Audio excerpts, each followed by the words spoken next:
ਮੈਨੂੰ ਪੂਰਾ ਏ ਯਕੀਨ ਦੂਜਾ ਰੱਬ ਉੱਤੇ ਰੱਖੀਆਂ ਨੇ ਆਸਾਂ ਬੱਲੀਏ। ਹੌਸਲੇ ਮੇਰੇ ਨੂੰ ਡਿੱਗਣ ਨਹੀਂ ਦਿੰਦੀਆਂ ਜੋ ਕੀਤੀਆਂ ਬੇਬੇ ਨੇ ਅਰਦਾਸਾਂ ਬੱਲੀਏ। ਮੇਰੇ ਤੇ ਆਸਾਨ ਯਾਰਾ ਮੇਰਿਆਂ ਤੇ ਬੜੇ ਨਾਲ ਖੜਦੇ ਜੇ ਬਣ ਕੇ ਦੀਵਾਰ ਨੇ। ਟਾਈਮ ਤਾਂ ਲੱਗੂਗਾ ਆਪ ਹੋਣ ਨੂਰ ਕਰਨੇ ਕਿਉਂਕਿ ਬਾਟਮ ਤੇ ਉੱਠਣਾ ਏ ਯਾਰ ਨੇ। ਟਾਈਮ ਤਾਂ ਲੱਗੂਗਾ ਆਪ ਹੋਣ ਨੂਰ ਕਰਨੇ ਕਿਉਂਕਿ ਬਾਟਮ ਤੇ ਉੱਠਣਾ ਏ ਯਾਰ ਨੇ।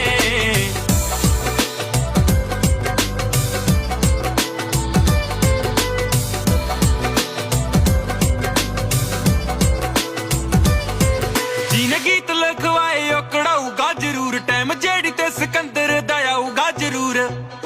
ਪੰਨੂਗਾ ਹੋ ਕੇ ਮੇਚਦਾਰ ਕੰਨ ਜਿੰਨਾ ਮੰਜ਼ਲਾਂ ਨੂੰ ਖੁਦ ਦੀ ਉਚਾਈ ਦਾ ਗਰੂਰ। ਵੇਟ ਐਂਡ ਵਾਚ ਕੰਮ ਵੱਡਾ ਹੀ ਕਰੂੰਗਾ ਕਿਉਂਕਿ ਡਿਫਰੈਂਟ ਜੱਟ ਦੇ